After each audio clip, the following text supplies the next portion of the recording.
দেখি সরে সরে যান। আপনি চলে আসেন, চলে আসেন। এটা কাট করতে পারছেন না আপনি? আমি পারি না তো। দেন, ধাক্কা দেন। আমি তো ফিক্সটা করবেন না। এই তো, হ্যাঁ ধাক্কা দেন। ওকে, দেন এটা এটা দেন। এটা ফেলেন। মানুষের জীবন ও স্বাস্থ্যের জন্য ক্ষতিকর প্রক্রিয়া এবং উপকরণ ব্যবহার করে আপনারা এগুলি তৈরি করছেন। 5 মিনিট সময় দিলাম, কি বের করতে হবে বের করেন। 5 মিনিট সময় দিলাম তো, আপনি এগুলি বের করেন। মানুষ হিসাবে যেহেতু জন্মগ্রহণ করছেন, তো কিছু দায়িত্ব আছে। সে প্রথম কথাই হইলো, এই ধরনের অপদ্রব্য দিয়ে খাদ্যদ্রব্য তৈরি করা যাবে না। যে এটা বন্ধ করা হইলো মানে ফুল স্টপ, এটাকে আর এই ব্যবসা করার কোনো সুযোগ নাই। আসেন এখানে, আসেন এখানে আসেন। এটা রিকে ম্যানেজার কে? হ্যাঁ, আসতে বলেন, এখনই আসতে বলেন, এখনই আসতে বলেন। এইগুলি বাদ দেন।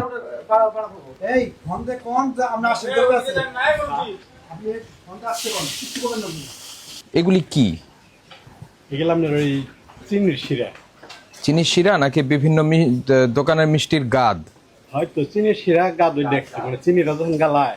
হ্যাঁ, তখন উপরে তো এগুলি গাদ তো পচা জিনিস, এটা তো ফেলে দেওয়ার কথা। তো এগুলি দিয়ে আপনারা কি করছেন এখানে? কথা বলেন। আমরা সন্দেহ তৈরি করছি। এটা দিয়ে সন্দেশ তৈরি করার কথা? এটা তো পচা জিনিস, এটা তো ফেলে দেওয়ার কথা। তো এটা কি আপনার ভালো কাজ হচ্ছে না খারাপ কাজ হচ্ছে? কথা বলেন, ভালো কাজ না খারাপ কাজ হচ্ছে? এনে খায়, সবাই খায় দেয় না, এখন আপনি যদি বানায় নিয়ে যান, এটা দেখে তো আর বোঝার উপায় নেই যে আপনি ফেলে দেওয়া ময়লা গাদ দিয়ে তারপরে তৈরি করেছেন। এটা কি বোঝার উপায় আছে? না, তা নাই। তা নাই। তো তাহলে এই জিনিস কি করা ঠিক হচ্ছে? মানুষকে বলে দিচ্ছেন, ওখানে লিখে দিচ্ছেন যে মিষ্টির দোকানের বা মিষ্টির ফ্যাক্টরির ফেলে দেওয়া গাদ থেকে তৈরি সন্দেশ, এই কথা বলছেন? না, তা বলিনি।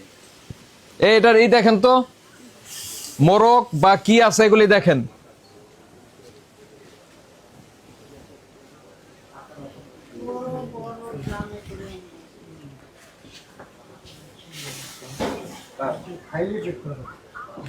কোন মোরগ টোরক আছে?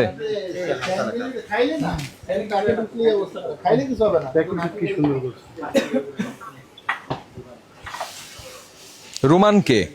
মনে হলো এই আফজাল ভাই ছেলে। হ্যাঁ, আফজাল রাষ্ট্র বলেন।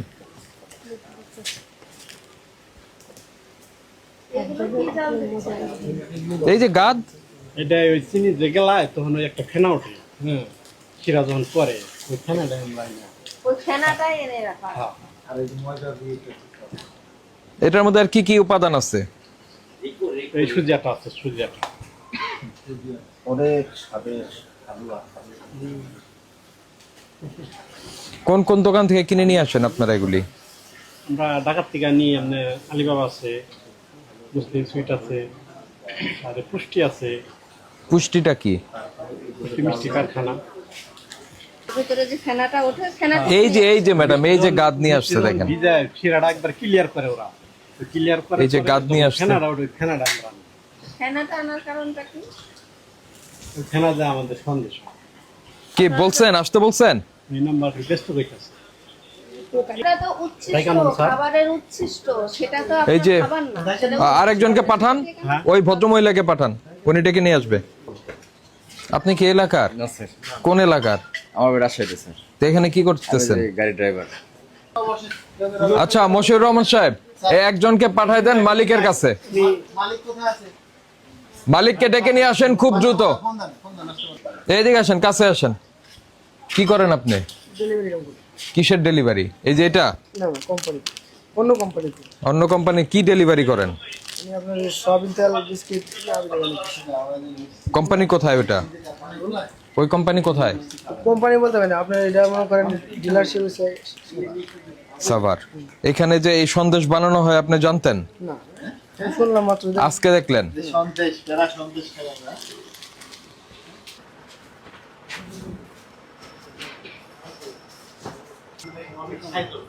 আচ্ছা, আমরা না করব সেটা একটা বিষয়, কিন্তু আপনাদের কি মনে হয় এটা কি করা যায়?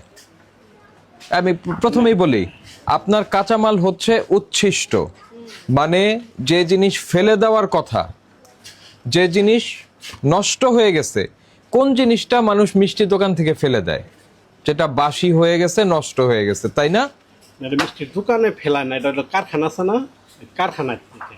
সেটা তো আপনি সেই গাবটা নিয়ে আসছেন, গাবটা তো মিষ্টির কোনো অংশ না, না না তা না। সেটা ফেলে দেয়। ফেলে দেওয়া জিনিস না? ফেলে দেওয়া জিনিসই তো, নাকি তাদের কাছ থেকে আপনি না বলে চুরি করে নিয়ে আসছেন ভালো জিনিসটা? না না না ওটা ফেলে দেওয়া তাহলে জিনিস। তাহলে ওটা দিয়ে তারা মিষ্টি না বানিয়ে তারা ফেলে দেয় কেন, যদি ওটা মিষ্টির কোনো অংশ হতো? ওটা মনে করেন ওটা গাছ তো, ওটা হয়তো মিষ্টি বীজ বলে। ওয়ালাইকুম আসসালাম, কি নাম আপনার? মোহাম্মদ আফজাল হোসেন। আপনি এখানে কি কাজ করছেন একটু বলেন তো? এটা মিষ্টির শিরা তো না, এটা হচ্ছে মিষ্টির দোকানের উচ্ছিষ্ট জিনিস।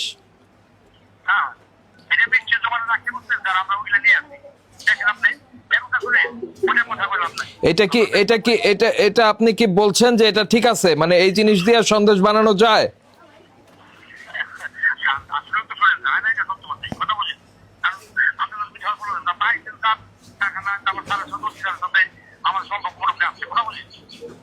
বাজে কথা বলবেন না, বাজে কথা বলবেন না।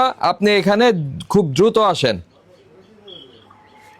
খুব দ্রুত আসেন আপনি এখানে।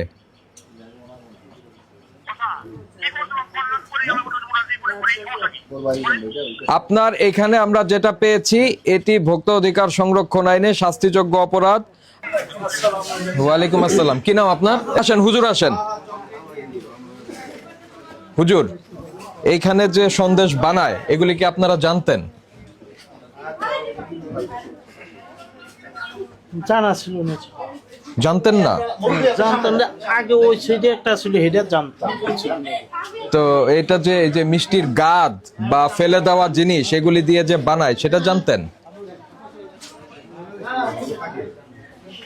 এটা কি দিয়ে কি করে যে আমি বলতে পারি। আপনি জানতেন? আপনারা জানতেনই না যে এখানে একটা সন্দেশের এই তৈরি হয়? কি দিয়ে কি করে যে এটা জানি না, সন্দেশ বানাতে। যাইতেছিলাম এই জায়গায় পুলিশ আসছে, ম্যাজিস্ট্রেট আসছে, দেখা যাচ্ছে। ভোক্তা অধিকার অধিদপ্তর, ভোক্তা অধিকার অধিদপ্তর থেকে এসেছি আমরা। এখন বিষয়টা হচ্ছে যে এই যে আপনাদের এলাকায় এইরকম একটা নোংরা জিনিস দিয়ে এই খাদ্যদ্রব্য তৈরি হচ্ছে, এটা আপনারা জানতেন না? জি, এটা কি ভালো না খারাপ, এটি তো আমরা খাইও না, এটা করতেও পারি না, যেটি কিনিও না। এই ঠিকানা কি এটা? এটা হলো এই আপনি আসেন, এদিকে আসেন। যে উনি হলো ওনার ভাই, ভাইরে বলেন কি দিয়ে বানায়? মিষ্টির গাছ দিয়ে বানায়। মিষ্টির গাদ, ব্যাংকে জমা দিয়ে দেবেন, ব্যাংক সিলেট মিষ্টির গাদ, মিষ্টির গাদ দিয়ে কি বানানো যায়? আপনি আগে বলেন সন্দেশ কি দিয়ে বানায়, বলেন। হ্যাঁ, আপনি এটা কি করেন? ছানা? আপনি কি করেন? তো, চেহারা দেখে শিক্ষিত মানুষ মনে হয়। কি এটা করেন? ছানা কিনা বলেন। ড্রাইভিং করেন, পড়াশোনা করছেন না? লাইসেন্স পাইতে তো পড়তে হয়। এইটা দিয়ে কি সন্দেশ বানানো যায়? বানানো যায় কিনা এটা তো আর আমি মানে জানি না। বানানো উচিত না, এটা ঠিক না। ঠিক না? ওনার ভাই এই কাজ করতেছে। না, এটা একদম আপনার নাম কি বলেন? আমার নাম মোহাম্মদ বিনয়। এই যে জনস্বার্থ বিরোধী কাজের সঙ্গে জড়িত আপনারা, মানুষের জীবন ও স্বাস্থ্যের জন্য ক্ষতিকর প্রক্রিয়ায় এবং উপকরণ ব্যবহার করে আপনারা এগুলি তৈরি করছেন। এটা আমি তোর মালিক না, আমার ভিডিওতে নিয়ে কি লাভ? আমি তোর মালিক না, আপনি মালিকের পক্ষের? আমি মালিকের পক্ষে না। মালিকের পক্ষের? আমি মালিকের আত্মীয় সম্পর্কে আত্মীয়, তো আমি এটার পক্ষে কি লিখবো? আমি এদের কাজও করি না, আমি এগুলো বানাইও না, এর হ্যাঁ? ব্যবসা। দেখি সরে সরে যান। আপনি চলে আসেন, চলে আসেন। এটা কাজ করতে পারছেন না আপনি? আমি পারি না তো। দেন, ধাক্কা দেন। আমি তো চেষ্টা করলেন না। এই তো, হ্যাঁ ধাক্কা দেন। ওকে, দেন এটা এটা দেন। এটা ফেলেন।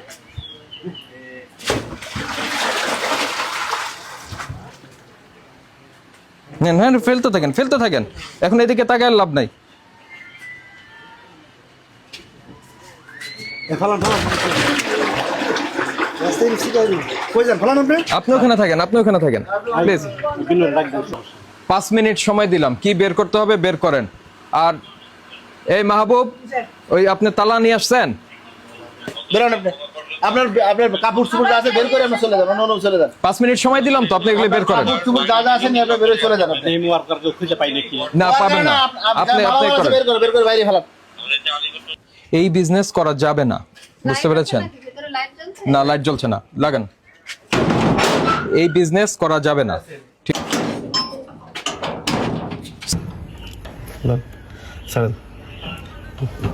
মানুষ হিসাবে যেহেতু জন্মগ্রহণ করছেন, তো কিছু দায়িত্ব আছে। সে প্রথম কথাই হইলো, এই ধরনের অপদ্রব্য দিয়ে খাদ্যদ্রব্য তৈরি করা যাবে না। এটা স্ট্রেট, ঠিক আছে?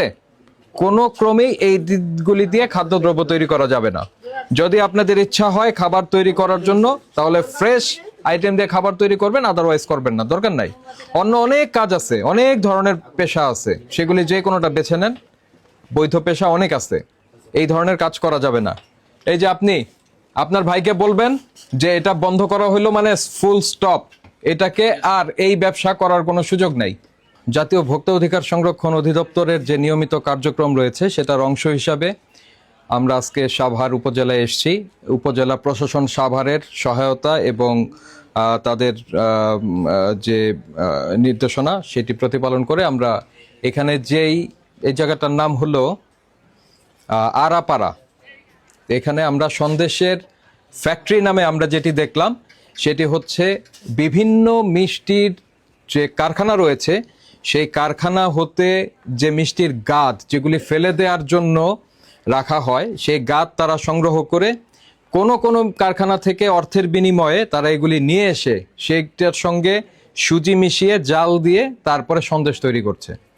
পুরা বিষয়টিই অবৈধ, কারণ কোনোভাবেই ফেলে দেওয়া গাদ, যেটি মানব স্বাস্থ্যের জন্য ক্ষতিকর একটি উপাদান, সেটি ব্যবহার করে কোনোভাবেই অন্য কোনো খাদ্যদ্রব্য তৈরির সুযোগ নেই। এটি ফেলে দিতেই হবে, এটির অন্য কোনো উপযোগিতা বা এটি দিয়ে অন্য কোনো খাবার তৈরি করার কোনো সুযোগ নেই। এজন্য আমরা তাদেরকে ভোক্তা অধিকার সংরক্ষণ আইনে একটি শাস্তি প্রদান করলাম। পাশাপাশি এই প্রতিষ্ঠানটি স্থায়ীভাবে না, প্রথমত সাময়িকভাবে আমরা বন্ধ করলাম। তারা যদি অন্য কোনো পেশায় যেতে চায়, খাদ্যদ্রব্য তৈরির বৈধ কোনো পেশায় যেতে চায়, তারা সেটি যেতে পারবে। 1 সপ্তাহের মধ্যে ভোক্তা অধিকার সংরক্ষণ অধিদপ্তরের প্রধান কার্যালয়ে এসে তারা তাদের বক্তব্য প্রদান করবে। আদারওয়াইজ এই ফ্যাক্টরিটি আপনার স্থায়ীভাবে বন্ধ ঘোষণা করা হবে। আচ্ছা, এমন ব্যবসায়ীর সংখ্যা হয়তো অনেকেই আছে, তাদের জন্য কোনো কঠোর নির্দেশনা বা বার্তা দিবেন কিনা? প্রথম কথাই হচ্ছে যে তিনি তো ব্যবসায়ী, এই সমাজের একজন মানুষ। মানুষ হিসাবে মানুষের যতটুকু দায়িত্ব রয়েছে, সেখান থেকেই সে যদি এই অপদ্রব্য ব্যবহার করে খাদ্যদ্রব্য তৈরি না করে, সেজন্য আমরা তাদেরকে অনুরোধ করছি। পাশাপাশি ভোক্তা অধিকার সংরক্ষণ অধিদপ্তর সহ সরকারের অন্যান্য যে মনিটরিং অর্গানগুলি রয়েছে, মনিটরিং যে এজেন্সিগুলি রয়েছে, তাদের কাছে যদি তারা যদি ওই প্রতিষ্ঠানগুলির খোঁজ পায় বা ব্যবস্থা নেয়, তাহলে কঠোর আইনানুগ ব্যবস্থা গ্রহণ করা হবে। আরেকটা বিষয় ভাই জানতে চাই যে এই খাদ্যগুলো বিশেষ করে শিশু খাদ্য, মানে শিশুরা খেয়ে থাকে, অনেক অভিভাবক না জেনেই এইসব খাবার তার শিশুকে কিনে দিচ্ছে। সেসব অভিভাবকদের সচেতন করার জন্য কোনো বার্তা কি আছে কি? যেমন এখানে যেই আমরা মোরগগুলি দেখলাম, মোরকে লেখা আছে বাংলাদেশ, ঢাকা বাংলাদেশ। অবশ্যই একজন সচেতন বাবা মা তার সন্তানের জন্য যেই পণ্যটি কিনবেন, সেই মোরকে উৎপাদনকারী প্রতিষ্ঠানের পূর্ণাঙ্গ ঠিকানা রয়েছে এমন পণ্য কিনবেন, এবং যেগুলি লাইসেন্সিং অথরিটি রয়েছে, সেই অথরিটির আপনার যে ওখানে মানচিহ্ন রয়েছে, যেমন বিএসটিআই রয়েছে, যেগুলি বিএসটিআই এর বাধ্যতামূলক পণ্যের তালিকাভুক্ত পণ্য, সেগুলি অবশ্যই বিএসটিআই এর মানচিহ্ন সহ যে প্রোডাক্ট রয়েছে সেগুলি কিনবে। যেটা প্রথমত তারা দেখবে, প্রথম কথাই হচ্ছে যে কোম্পানিটিতে তৈরি হচ্ছে তারা তাদের পূর্ণাঙ্গ ঠিকানা দিচ্ছে কিনা। যদি ঠিকানা দিয়ে থাকে, তাহলেও ধরে নিতে হবে যে জিনিসটার কিছুটা অথেন্টিসিটি আছে। আর এটার কোনো ঠিকানাই নেই, ঠিকানাই থাকবে না যে জিনিস, এটা অবশ্যই বাচ্চাদেরকে খাওয়ানো যাবে না। আরও বিষয় থাকবে, যেমন পণ্যের মোড়কে থাকতে হবে হচ্ছে এই খাদ্যদ্রব্যের উপকরণ কি। যদি উপকরণের কথা উল্লেখ না থাকে, সেই খাদ্যদ্রব্য বাচ্চাদেরকে কিনে দেওয়া থেকে অবশ্যই আমাদের অভিভাবকদের বিরত থাকতে হবে।